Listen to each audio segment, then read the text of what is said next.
한국에서는 상대에 따라 인사하는 방식이 다릅니다. 자신보다 나이가 많거나 지위가 높은 사람에게는 안녕하세요 또는 안녕하십니까 라고 말하며 고개를 숙이거나 허리를 굽혀 인사합니다.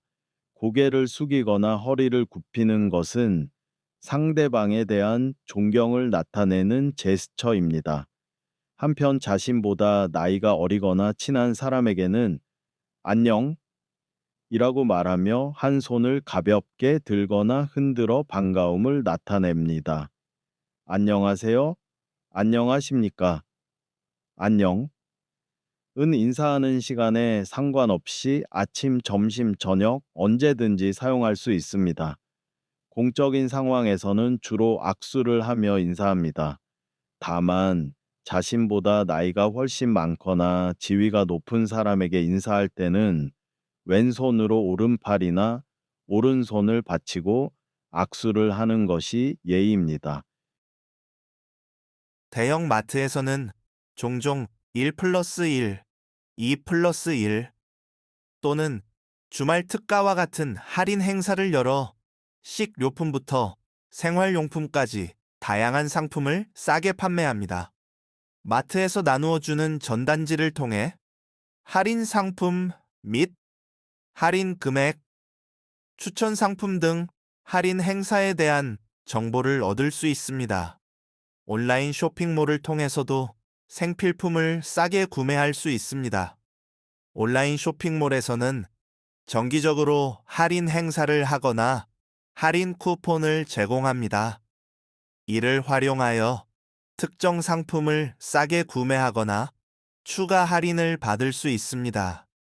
또한 당근과 같은 중고거래 플랫폼을 통해서도 생필품을 싸게 구할 수 있습니다. 다른 사람들이 더 이상 사용하지 않는 생활용품뿐만 아니라 가전제품, 가구에 이르기까지 다양한 물건을 살 수 있습니다. 이러한 중고 거래 플랫폼을 통하여 자신이 사용했던 물건을 팔 수도 있습니다. 플랫폼을 통한 중고 거래는 대부분 같은 지역에 사는 사람들 사이에서 직거래로 이루어집니다. 한국에는 한 개의 특별시 서울과 한 개의 특별자치시 세종, 6개의 광역시 인천, 대전, 부산, 울산, 대구, 광주가 있습니다. 서울은 한국에서 가장 큰 도시로 정치, 경제, 문화의 중심지입니다. 주변의 인천, 경기도와 함께 수도권을 이루며 이 지역에는 50%가 넘는 한국 사람들이 거주합니다. 인천은 대한민국의 관문으로서 인천국제공항과 인천항이 위치해 있습니다. 한편 세종특별자치시는 2012년에 행정 업무를 효율적으로 수행하기 위해 만들어진 행정중심복합도시로 교육부, 고용노동부 등 대부분의 정부 부처가 위치해 있습니다. 인근에는 경부선과 호남선이 지나가는 교통과 과학의 중심지인 대전이 있습니다. 부산은 한국에서 두 번째로 큰 도시로 세계적인 규모의 부산항이 있으며 아름다운 해변이 있어 많은 관광객들이 방문합니다.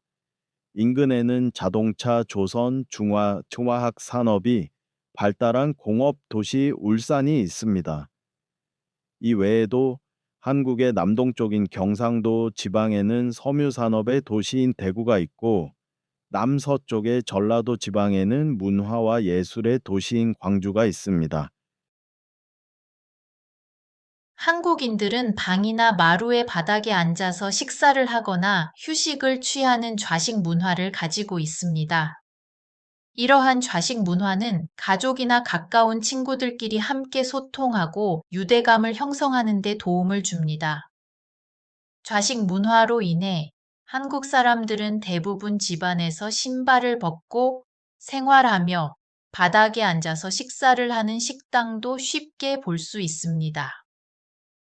좌식 문화가 현대에도 지속되는 이유는 한국의 전통 난방 방식인 온돌의 영향 때문이라고 합니다. 온돌은 바닥을 따뜻하게 하는 한국의 전통 난방 시스템으로 여러 가구가 모여 사는 아파트에서도 파이프를 바닥에 깔아 뜨거운 물을 순환시키는 방식으로 사용됩니다. 밖에서는 주로 소파나 의자에 앉아 생활하는 젊은 사람들도 집안에서는 자주 따뜻한 바닥에 앉아 TV를 보거나 쉬기도 합니다. 한국의 달력을 보면 큰 숫자와 함께 작은 숫자로 날짜가 적혀 있는 것을 볼 수 있습니다. 큰 숫자는 양력을 기준으로 한 날짜이고 작은 숫자는 음력을 기준으로 한 날짜입니다. 한국에서는 양력과 함께 음력을 아직 사용하기 때문에 달력에도 양력과 음력을 함께 표시해 줍니다. 회사나 학교 정부기관 등의 일정은 모두 양력을 기준으로 합니다. 광복절이나 한글날 등 국경일이나 법정 공휴일도 양력이 기준입니다. 그러나 전통 명절인 설날이나 추석은 음력을 기준으로 합니다. 그래서 한국에는 양력 1월 1일과 음력 1월 1일 새해 첫날이 두 번 있습니다. 그리고 개인의 종교가 존중되는 한국에서는 예수님과 부처님의 탄생일이 모두 공휴일인데 예수님의 탄생일인 크리스마스 12월 25일은 양력을 기준으로 부처님의 탄생일 4월 8일은 음력을 기준으로 기념합니다. 생일의 경우에도 양력을 기준으로 하는 사람이 있고 음력을 기준으로 하는 사람이 있습니다. 이렇게 양력과 음력이 함께 쓰이고 있어서 진짜 생일이 아닌 날에 백화점이나 병원 등으로부터 고객님 생일 축하합니다. 라는 문자를 받는 해프닝이 일어나기도 합니다. 한국의 직장인들은 대부분 9시에 일을 시작합니다. 출근할 때는 지하철이나 버스와 같은 대중교통을 이용하기도 하고 개인 승용차를 이용하기도 합니다. 출퇴근 시간에는 교통이 매우 혼잡하여 예기치 않은 일로 어려움을 겪기도 합니다. 점심은 보통 12시에서 1시 사이에 구내 식당에서 먹는데 구내 식당이 없으면 회사 근처의 식당에서 먹습니다. 점심은 같은 부서의 사람들과 회사에서 하지 못한 업무 이야기도 하면서 함께 먹는 경우가 많습니다. 일부 직장인들은 점심시간을 이용하여 간단한 취미 활동을 즐기기도 합니다. 퇴근은 대부분 6시에 하지만 일을 다 끝내지 못했을 때는 야근을 합니다. 퇴근 후에는 쌓인 피로와 스트레스를 풀고 팀워크를 다지기 위해 상사나 동료들과 회식을 할 때도 있습니다. 어떤 사람들은 출근 전이나 퇴근 후에 자신의 건강을 위해 운동을 하거나 자기 개발을 위해 외국어 학원에 다니기도 합니다.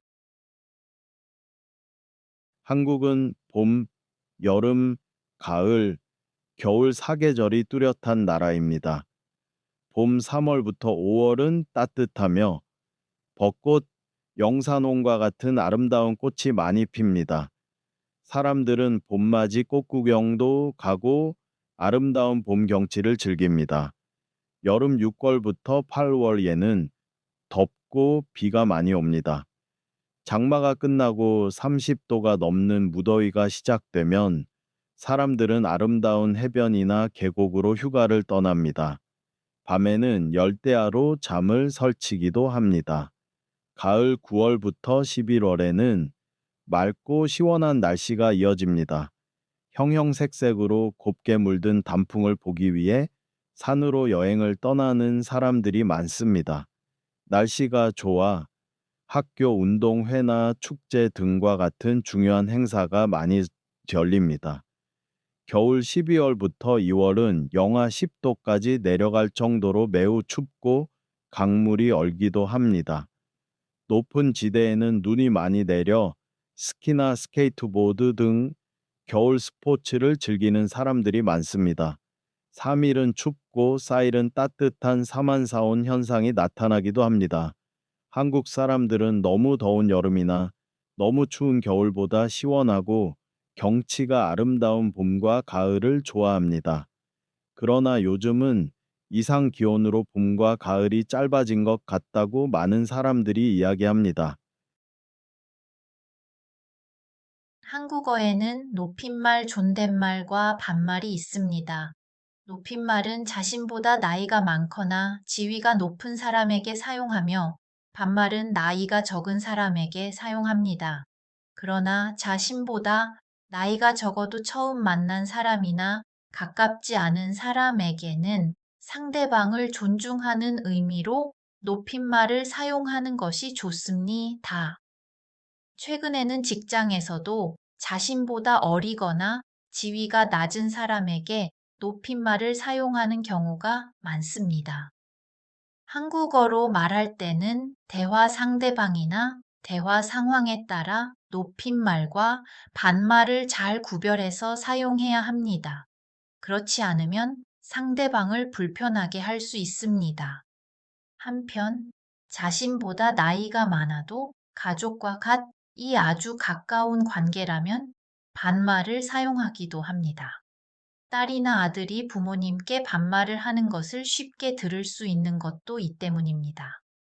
이와 같이 높임말과 반말은 존중의 정도뿐만 아니라 친밀감의 정도를 드러내는 중요한 역할을 합니다. 한국 사람들은 주로 밥, 국, 반찬으로 구성된 식사를 합니다. 밥은 한국 사람들의 주식으로 쌀로 짓습니다. 국은 국물이 있는 음식으로 된장국이나 미역국 등 다양한 종류가 있습니다. 반찬은 김치나 나물과 같이 밥에 곁들여 먹는 음식으로 함께 식사하는 사람들 간에 나누어 먹는 것이 일반적입니다. 식당에서 식사할 때는 보통 반찬이 무료로 제공됩니다. 한국 사람들은 가족과 함께 식사하는 것을 중요하게 생각하며 함께 음식을 나누는 것을 소중히 여깁니다. 최근에는 외식이 증가하면서 다양한 음식을 제공하는 식당이 많아지고 편의를 위해 키오스크를 사용하여 음식을 주문하는 가게가 늘어나고 있습니다. 키오스크를 이용하면 터치 스크린을 통해 메뉴를 선택하고 결제까지 한 번에 할 수 있어 매우 편리합니다. 키오스크를 이용하는 방법은 간단합니다. 원하는 메뉴와 개수, 옵션을 선택한 후 결제 버튼을 누르고 카드나 모바일 결제를 통해 결제하면 됩니다. 주문이 완료되면 영수증이 출력됩니다. 키오스크를 이용하면 메뉴를 자세히 볼 수 있고 주문을 빠르게 할 수 있습니다. 키오스크 덕분에 사람들이 간편하게 음식을 주문할 수 있게 되었습니다. 무인 판매점은 사람이 직접 판매를 하지 않고 자동화된 시스템을 통해 상품을 판매하는 가게입니다. 보통 고객이 원하는 상품을 선택한 후 카드나 스마트폰을 이용하여 직접 결제하는 방식으로 운영됩니다.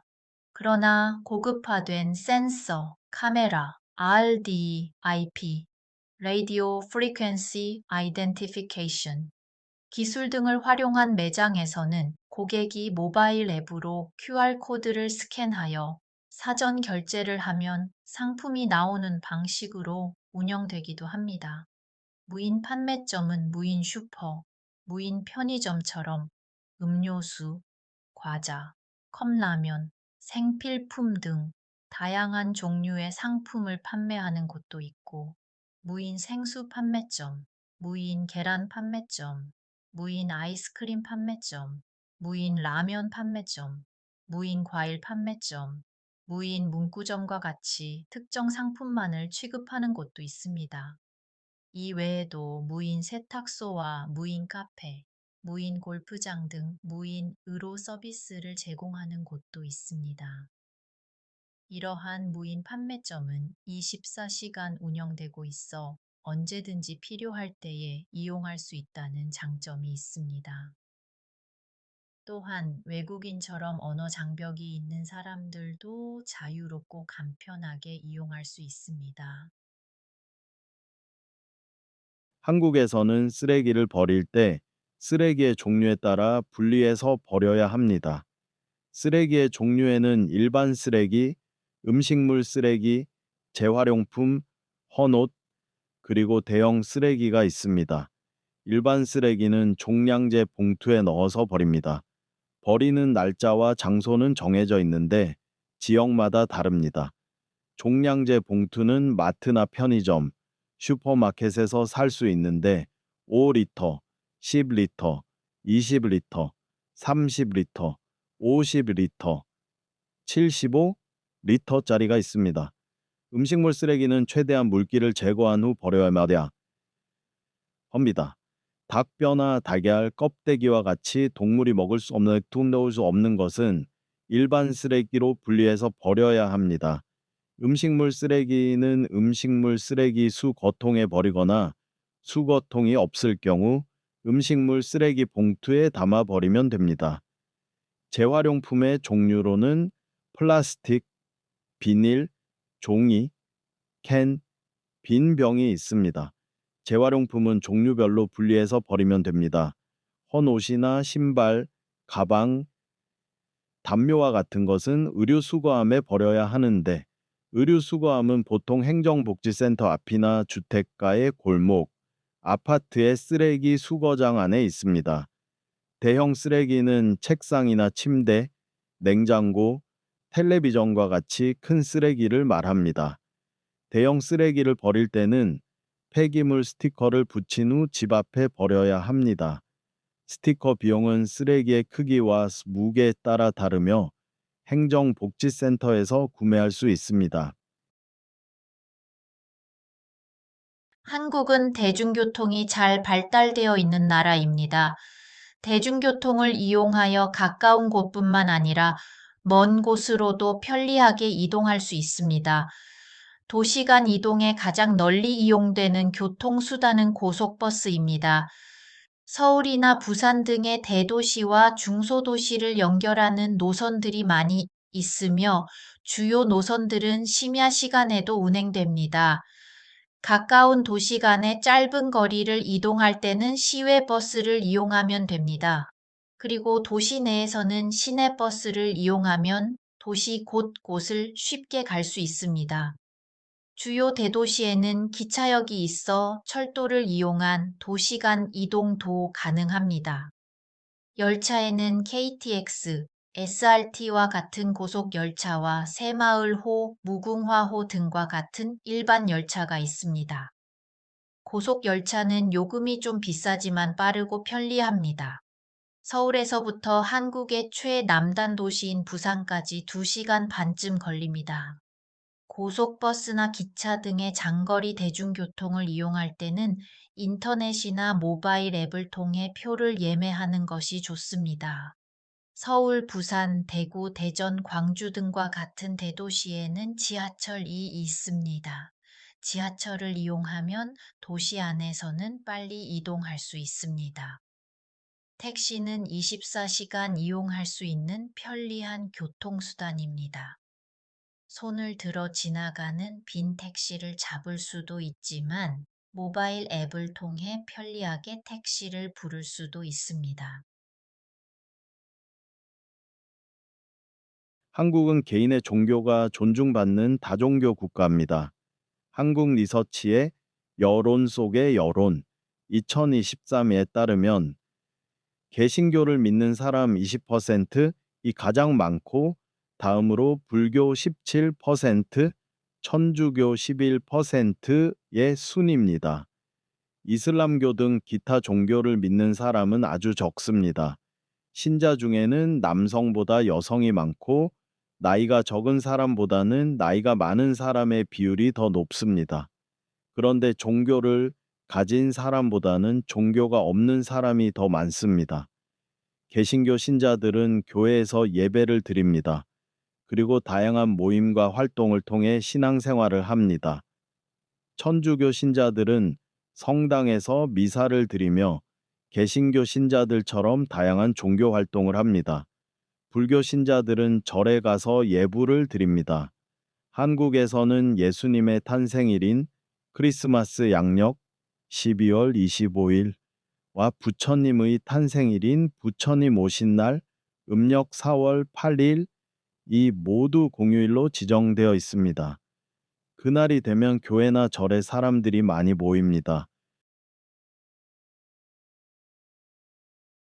한국에서는 도로명 주소를 사용합니다. 도로명 주소란 지 정도엔 도로명을 기준으로 주소를 표기하는 것을 말하는데 도로의 이름이 기준이기 때문에 주소를 알기 쉽습니다. 그래서 도로명 주소만 있으면 원하는 곳을 찾아갈 수 있습니다. 위에 예를 보면 알 수 있듯이 한국의 도로명 주소는 영어와는 반대로 큰 단위부터 시작하여 점차 작은 단위로 적습니다. 도로명 주소는 다음과 같이 구성됩니다. 시도, 해당 건물이 위치한 시나 도를 나타냅니다. 위에서는 서울특별시와 울산광역시가 이에 해당합니다. 시군구, 시나 도의 하위 행정구역을 나타냅니다. 특별시나 광역시의 경우 군나 군, 도의 경우 시 또는 군이 쓰입니다. 위에서는 종로구와 중구가 이에 해당합니다. 도로명, 해당 건물이 위치한 도로의 이름을 나타냅니다. 8차로 이상일 경우에는 대로, 2차로에서 7차로까지는 로, 로보다 좁은 길은 길로 구분됩니다. 예를 들어 달구벌대로, 태해란로, 소담길 등이 있습니다. 위에서는 사직로와 종가로가 이에 해당합니다. 건물 번호, 해당 건물의 번호를 나타냅니다. 왼쪽 건물은 홀수, 오른쪽 건물은 짝수로 표시합니다. 위에서는 161과 345가 이에 해당합니다.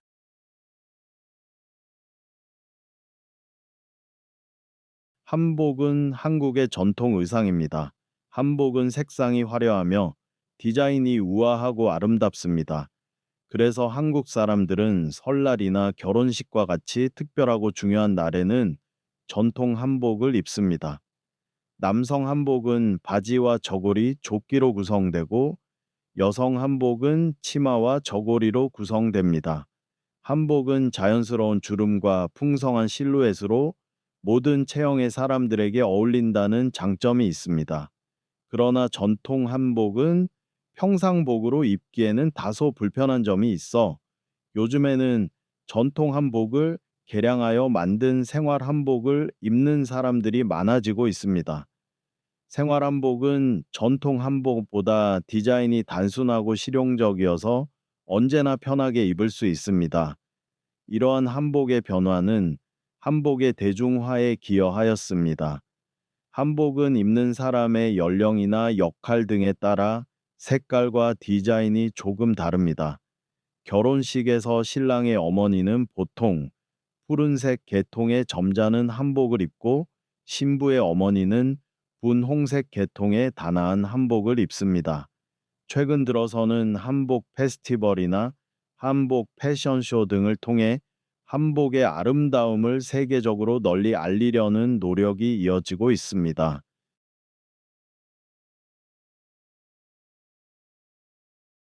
한국에서는 어느 도시를 가더라도 아파트를 쉽게 볼 수 있습니다. 대규모 아파트 단지가 많고 고층 아파트도 빠르게 늘고 있습니다.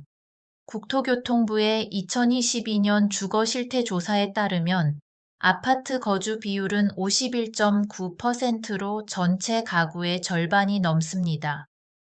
아파트는 생활이 편리하고 보안 시스템이 잘 갖추어져 있어 많은 사람들이 좋아합니다.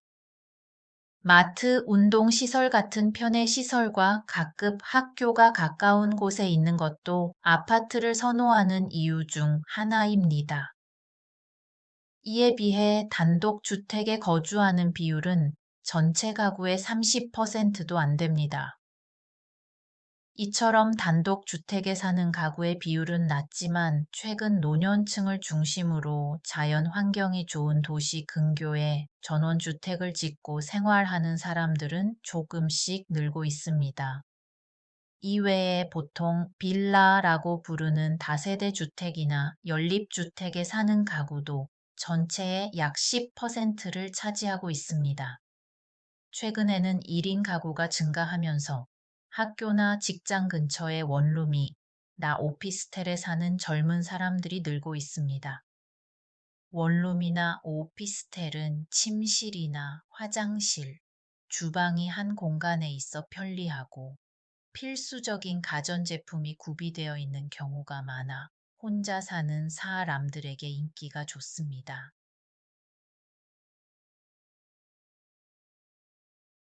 한국은 오랜 역사와 풍부한 문화유산을 가진 나라입니다.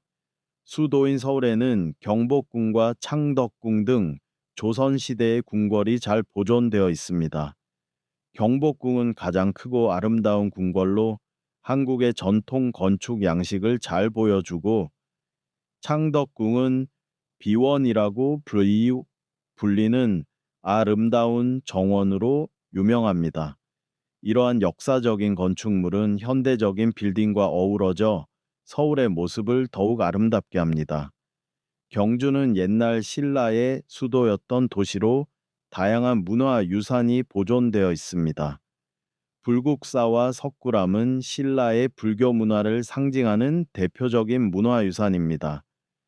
불국사에는 아름다운 전설을 지닌 석가탑과 답보탑이 있습니다.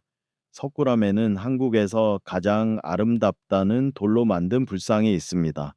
이 불상을 통하여 신라 사람들의 뛰어난 기술과 예술적 감각을 엿볼 수 있습니다. 그래서 경주에는 많은 관광객이 찾아갑니다. 한국의 문화유산을 말할 때 빼놓을 수 없는 곳은 안동입니다. 안동은 하회마을과 도산서원 등 조선시대의 유교 문화가 고스란히 남아있는 도시입니다. 하회마을에는 전통 가옥이 그대로 보존되어 있으며 1999년에는 영국의 엘리자베스 여왕이 방문하기도 했습니다. 그리고 도산서원은 조선시대의 교육기관으로 건물과 정원이 한국의 전통적인 미적 감각을 잘 보여줍니다. 주 52시간 근무제가 정착되고 출퇴근 시간을 탄력적으로 선택할 수 있는 유형근무제가 확대되면서 한국인들의 여가 시간이 늘어나고 있습니다. 문화체육관광부 2023에서 실시한 국민 여가활동 조사에 따르면 한국인의 평균 여가 시간은 평일에는 3.6시간, 주말에는 5.5시간이라고 합니다. 한국인 10명 가운데 6명은 자신이 즐기는 문화 및 여가 생활에 만족하고 있는 것으로 나타났습니다. 또한 한국인들이 가장 많이 하는 여가 활동에 대해 조사한 결과 TV 시청이 60.8%로 가장 높게 나타났습니다. 산책 및 걷기가 43.5%로 그 뒤를 이었습니다. 이어 잡담, 통화하기 32.8%, 쇼핑, 외식 26.3%, 인터넷 검색, 영상 편집 25.3%, 친구와의 만남 20%의 순이었습니다. 한국에서 일과 삶의 조화로운 균형을 중시하는 사회적 분위기가 확산하면서 여가의 질을 높이려는 사람들의 관심 또한 높아지고 있습니다. 여가에 관한 전문 서적이 출간되기도 하고 대학에 관련 학과가 개설되기도 하였습니다. 큰 부담 없이 여럿이 즐길 수 있는 파크 골프나 풋살과 같은 다양한 스포츠 시설도 증설되고 있습니다. 한국 사람들이 특별한 날에 먹는 음식에는 무엇이 있을까요? 미역국은 생일날 먹는 음식인데 소고기나 멸치 등을 넣고 오래 끓여 만든 국물에 불린 미역을 넣고 끓인 국입니다. 미역국은 원래 어머니가 아기를 낳은 후에 먹는 음식입니다. 그래서 생일에 미역국을 먹는 것은 낳아주신 어머니의 은혜를 기억하고 감사한다는 의미를 가지고 있습니다. 삼계탕은 덥고 습한 여름 중 가장 더운 복날에 먹는 음식입니다. 삼계탕은 어린 달걀, 인삼이나 찹쌀, 밤, 마늘과 같이 건강에 좋은 재료를 넣고 푹 끓인 음식입니다. 여름에 땀을 많이 흘려 기운이 없을 때 삼계탕을 먹으면 새 힘이 납니다. 떡국은 설날 아침에 온 가족이 둘러앉아 먹는 음식입니다. 떡국은 소고기, 멸치 등을 넣고 오래 끓여 만든 국물에 흰 떡을 넣고 끓인 다음 계란 지단이나 김, 파 등을 올려 먹는 음식입니다. 한국 사람들은 떡국을 먹으면서 새해의 시작을 기념하며 서로 덕담을 주고받습니다. 한국은 음식 배달 문화가 매우 발달한 나라입니다. 전화나 앱을 통하여 원하는 음식을 원하는 장소로 빠르고 간편하게 배달시킬 수 있습니다. 특히 최근에는 배달 앱의 등장으로 음식을 배달시키는 것이 더욱 편리해졌습니다. 배달 앱을 이용하면 식당과 메뉴에 대한 정보를 손쉽게 얻을 수 있습니다. 사용자들은 배달 앱을 통해 한식, 중식, 양식, 분식 등 여러 종류의 음식 중 자신이 원하는 음식을 선택하여 배달시킬 수 있습니다. 주문할 때는 다른 사용자들이 남긴 평점과 리뷰를 참고하여 자신에게 맞는 메뉴를 고를 수도 있습니다. 배달 앱은 현금, 신용카드, 간편 결제, 휴대폰 결제 등 다양한 결제 수단을 지원하기 때문에 사용자들이 편리하게 결제할 수 있습니다. 게다가 처음 이용자들에게 할인해 주거나 쿠폰을 주는 등 다양한 혜택을 제공하기도 합니다. 또한 주문한 음식이 현재 조리 중인지 배달 중인지를 실시간으로 확인할 수도 있습니다. 이러한 편리함 때문에 한국 사람들은 배달 앱을 많이 사용합니다. 한국의 병원은 1차, 2차, 3차 의료기관으로 나뉩니다. 1차 의료기관은 주로 외래 환자를 진료하는 작은 규모의 동네 의원이 나 보건소를 말하고 2차 의료기관은 병상수가 30개 이상인 조금 큰 병원을 말합니다. 1. 2차 의료기관에서 진료를 받았는데도 증상이 낫지 않거나 정밀 검사, 복잡한 수술 등이 필요하면 3차 의료기관을 방문하게 됩니다. 3차 의료기관인 상급종합병원은 정부의 평가를 통과한 대형 병원으로 1. 2차 의료기관에서 발행한 진료 의료해서가 있어야 진료를 받을 수 있습니다. 의료비는 상급 기관으로 갈수록 비싸지며 2. 3차 의료기관의 경우 예약을 해야 진료를 받을 수 있습니다. 2024년 5월 20일부터는 의원이나 병원에서 진료를 받을 때 반드시 건강보험증이나 신분증, 주민등록증, 운전면허증, 여권, 외국인 등록증 등을 가지고 가야 합니다. 그래야 건강보험 급여를 적용받을 수 있습니다. 몸이 아프면 먼저 의원에 갑니다. 전문 분야가 세분되어 있어 아픈 곳에 맞는 의원을 찾아가면 됩니다. 대부분의 의원에서도 전문의가 직접 진료합니다. 다음은 진료 분야입니다. 병원에서 처방받은 약은 약국에서 사야 합니다. 처방전을 가지고 약국에 가면 약사가 처방전에 적힌 약을 조제해주고 복용 방법을 알려줍니다. 약사가 주는 약 봉투에는 환자의 이름과 나이, 약의 명칭과 복용법, 주의사항, 그리고 약사와 약국에 대한 정보 등이 적혀 있습니다. 간단한 의약품은 의사의 처방전이 없어도 약국에서 직접 구입할 수 있습니다. 약을 사고 싶은데 약국이 문을 닫았으면 어떻게 해야 할까요? 이때는 휴일 지킴이 약국 사이트 https www.tharm114.or.kr을 찾아보면 됩니다. 늦은 밤에 문을 여는 약국이나 휴일이나 주말에도 문을 여는 약국을 지역별, 시간대별로 손쉽게 검색할 수 있습니다. 안전 상비의 약품은 편의점에서도 판매합니다. 편의점에서 판매하는 약은 가벼운 증상에 사용할 수 있는 약으로 의사의 처방전 없이 살 수 있습니다. 편의점에서 살 수 있는 약은 아래와 같습니다.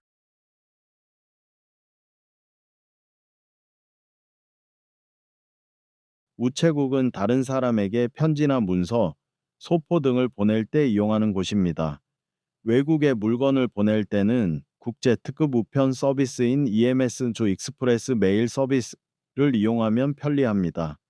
AMS로 우편물을 보내면 빠르고 안전하게 받는 사람에게 전달할 수 있으며 온라인에서 실시간으로 배달 상황을 조회할 수 있어 좋습니다. EMS나 국제 소포 항공편 선편으로는 편지책, 옷, 화장품 등을 보낼 수 있지만 음식, 약, 현금 등은 보낼 수 없습니다. 물론 동식물이나 인화성 물질, 폭발물 등도 보낼 수 없습니다. 국내에서 중요한 문서나 고가의 물품 등을 보낼 때는 수령 확인 서비스를 제공하는 등기로 보내면 보다 안전합니다. 우편물을 등기로 보내면 받은 사람이 수령 후 서명을 하게 되어 있기 때문에 보낸 사람이 수령 사실을 확인할 수 있습니다. 한편 한국의 우체국은 우편물 서비스 외에 간단한 은행 서비스도 제공합니다. 우체국에서도 은행과 같이 계좌를 개설하거나 보험이나 적금에 가입할 수도 있고 공과금을 납부할 수도 있습니다. 한국에서 생활할 때 필요한 것 중에 하나는 은행 계좌를 개설하는 것입니다. 계좌가 있어야 예금, 송금, 외환 거래 등 다양한 금융 서비스를 이용할 수 있습니다. 회사에서 받는 임금도 보통 개인 계좌로 이체되기 때문에 한국에서 생활하기 위해서는 은행 계좌가 꼭 있어야 합니다. 계좌를 개설할 때는 여권, 외국인 등록증과 함께 임대 계약서나 공과금 청구서와 같이 한국 내 거주지를 증명할 수 있는 서류가 필요합니다. 그리고 은행마다 외국인 고객을 위한 서비스가 다르기 때문에 해당 은행의 웹사이트나 고객센터를 통해 구체적인 사항을 확인한 후 가장 적합한 은행을 선택하는 것이 좋습니다. 한국의 은행은 보통 평일 오전 9시부터 오후 4시까지 영업을 하고 공휴일이나 주말에는 문을 열지 않습니다. 그래서 바쁜 직장인들은 은행을 직접 방문하기보다 가까운 곳에 있는 ATM을 이용하거나 인터넷이나 스마트폰을 이용하여 은행 일을 보는 경우가 많습니다. 최근에는 영업점 없이 인터넷이나 모바일 앱을 통해 은행 업무를 처리하는 인터넷 전문 은행도 생겼습니다. 다양한 금융 서비스를 편리하게 이용할 수 있어 인터넷 전문 은행 고객이 점차 늘고 있습니다. 외국 인력 상담센터는 고용 허가제로 입국한 외국인 근로자와 이들을 고용한 사업주를 위한 기관입니다. 외국인 근로자의 언어 소통 및 체류와 귀국 등에 관한 상담 서비스를 제공하기 위해 고용노동부와 한국산업인력공단이 함께 설립하였습니다. 한국 생활 적응에 어려움을 겪고 있거나 사업주와의 갈등 시 언어 문제 등으로 어려움을 겪는 외국인 근로자들이 이용할 수 있습니다. 특히 농촌 지역과 중소도시 등 도시에서 떨어져 있는 지역의 외국인 근로자에게 체계적이고 효율적인 서비스를 제공합니다. 또한 외국인 근로자의 권익 보호와 사회 안전망 구축에 꾸준히 힘쓰고 있습니다. 그리고 다양한 외국어로 서비스되고 있어 한국어를 잘 모르는 근로자들도 쉽게 도움을 받을 수 있습니다.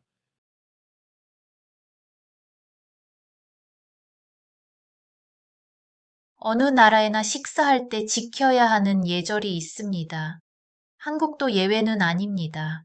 식사를 위해 식탁이나 밥상에 앉을 때 어른이 중앙에 좋은 자리에 앉을 수 있도록 배려합니다. 식사를 시작할 때는 어른이 먼저 수저를 든 다음에 아랫사람이 수저를 들고, 어른이 먼저 식사를 시작한 다음에 아랫사람이 먹기 시작합니다. 혹시 식사를 먼저 마쳐도 어른이 식사를 끝내기 전까지는 자리에서 일어나지 않습니다. 식사할 때는 포크와 나이프 대신 숟가락과 젓가락을 사용하는데, 숟가락으로는 밥과 국을 먹고 젓가락으로는 반찬을 먹습니다. 그러나 요즘은 밥도 젓가락으로 먹는 사람들이 많아졌습니다. 숟가락과 젓가락은 동시에 들지 말아야 하며 밥그릇이나 국그릇을 손으로 들고 먹으면 안 됩니다. 보통 밥과 국은 개인별로 먹지만 반찬은 함께 나눠 먹습니다.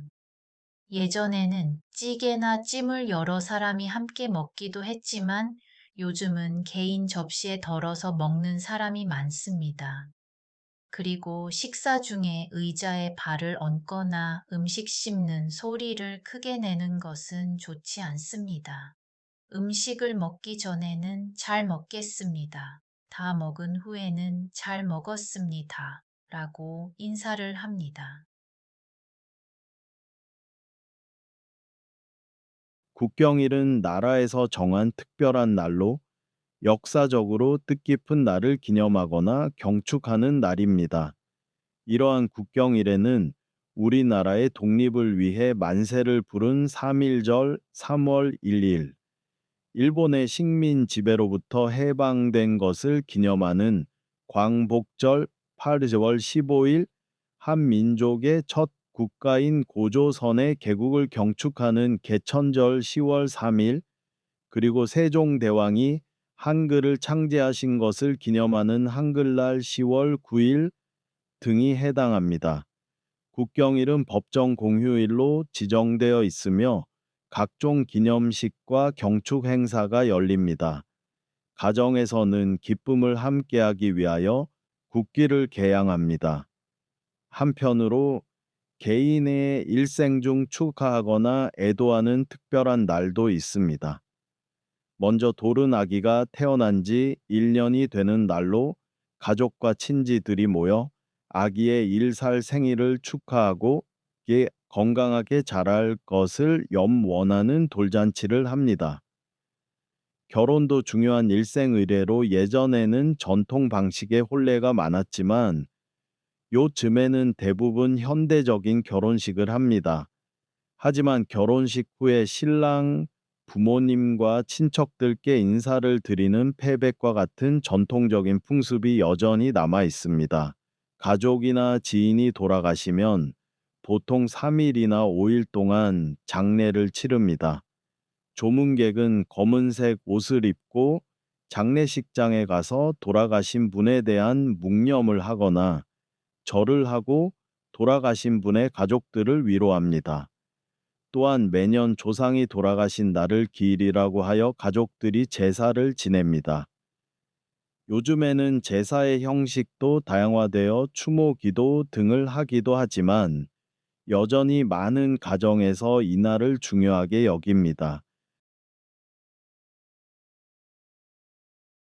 한국에는 무슨 명절이 있을까요?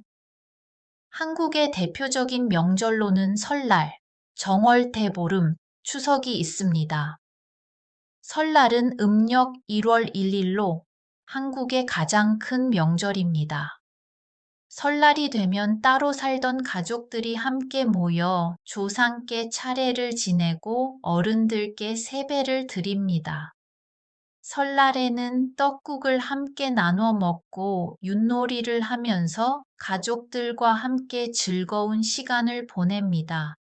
그리고 행복하고 건강하기를 바라는 마음으로 친한 사람들과 새해 복 많이 받으세요 라는 인사를 주고받습니다. 정월대보름은 음력 1월 15일로 새해가 되고 처음으로 보름달이 뜨는 날입니다. 사람들은 5가지 곡식으로 지은 오곡밥과 갖가지 말린 나물을 먹습니다. 땅콩이나 호두 등 껍질이 딱딱한 견과류인 부럼을 깨물어 먹는데 부럼을 먹으면 피부병이 생기지 않는다는 이야기가 있습니다. 추석은 음력 8월 15일로 한가위라고도 합니다. 추석에는 차례를 지내고 성묘를 합니다. 그리고 햅쌀로 밥을 지어 먹고 송편도 만들어 먹습니다. 밤에는 보름달을 보면서 소원을 빕니다. 예전에는 추석날 밤에 여성들이 밝은 달빛 아래에서 손을 잡고 노래를 부르면서 동그랗게 빙글빙글 도는 강강술래라는 놀이를 하기도 하였습니다.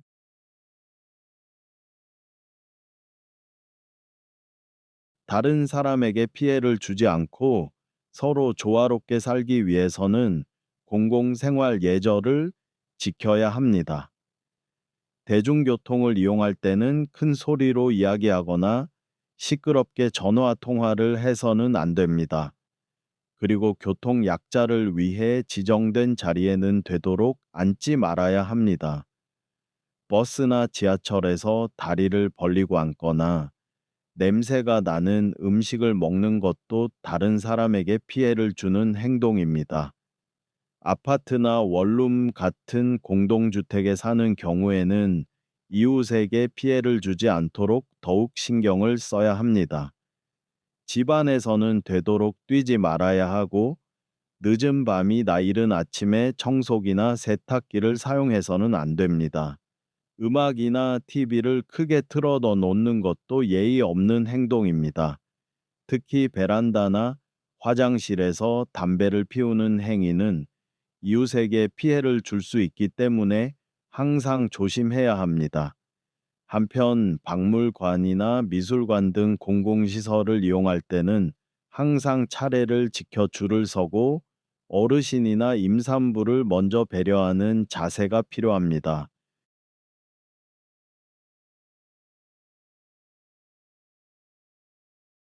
한류는 한국의 음악, 드라마, 영화, 패션, 뷰티 등의 다양한 콘텐츠가 세계 여러 국가에서 사랑받고 소비되는 것을 의미하는데 한국 문화의 다양성과 매력을 세계에 알리는 데 큰 역할을 합니다.